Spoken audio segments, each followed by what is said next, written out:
आज मैं जो तुझे एक चीज बताने वाला हूँ, जो तुझे शायद इंटरनेट पर कहीं नहीं मिलेगी। और सच बोलूं, ये चीज मैंने किसी किताब से नहीं सीखी, ना किसी गुरु से, बल्कि एक ऐसे लड़के से सीखी जिसे देखकर तू बोलेगा ये बंदा तो पूरी तरह फेल है। कुछ टाइम पहले मैं एक लड़के को जानता था। ना पैसा था, ना लुक्स था, ना हाइट और ना पढ़ाई। स्कूल तक ड्रॉप कर दिया था। और भाई, इतना लेजी इंसान मैंने आज तक नहीं देखा था। लेकिन एक चीज जो उसमें थी, जो सबसे शौक करने वाली थी, लड़कियां उसके पीछे पागल थी। हर हफ्ते नई लड़की, हर बार वही कहानी। और मैं सोचता था ये कैसे पॉसिबल है। फिर मैंने उसकी पर्सनैलिटी ऑब्जर्व करना शुरू की, और जो चीज़ मुझे समझ आई वो थोड़ी डार्क थी। वो टॉक्सिक था, मैनिपुलेटिव था, लेकिन उसकी यही टॉक्सिक नेचर उसकी सबसे बड़ी ताकत बन गई थी। अब जो मैं तुझे बताने वाला हूँ ये सिंपल है लेकिन डेंजरस भी है, इसलिए ध्यान से सुन। इसे ओवरियश मत करना, इसे गलत काम के लिए यूज मत करना। ये लॉन्ग टर्म रिलेशनशिप स्ट्रेटजी नहीं है। इस टेक्निक का नाम है इमोशनल डेप्थ लूप। सिंपल भाषा में, लड़की को ऐसा फील करवाओ कि वो तुम्हें इमोशनल रिस्पॉन्स देना चाहती है, लेकिन उसे कभी मौका मत दो पूरा करने का। एग्जाम्पल समझ।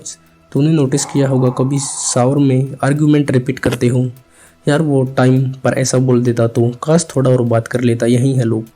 जब इमोशन क्रिएट होता है लेकिन क्लोजर नहीं मिलता तो दिमाग अटक जाता है। इसके लिए कुछ स्टेप हैं। Step 1, unnecessary emotional movement drop करना।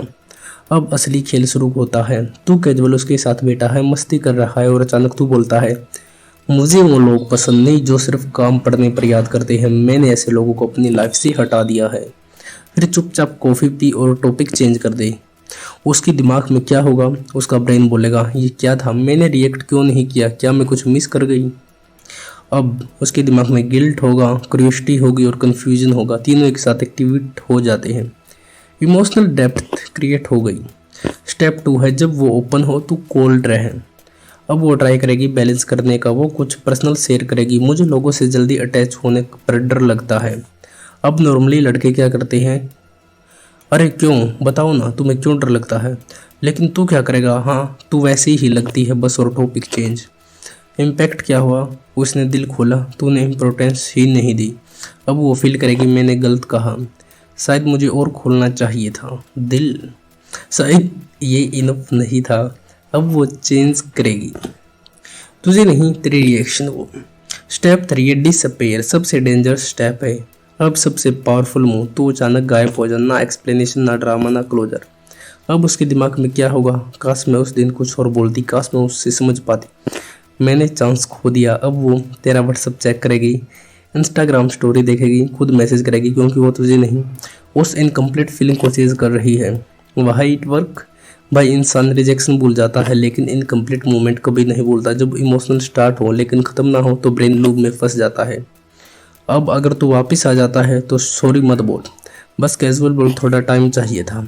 फिर उसकी पुरानी बात मेंशन कर, तूने जो कहा था वो सही था। Boom effect. अब उसका दिमाग फट जाएगा, इसने याद रखा, इतने सोचता है ये। लूप क्लोज भी हुआ और 3 नए लूप ओपन हो गई। अब ध्यान से सुन।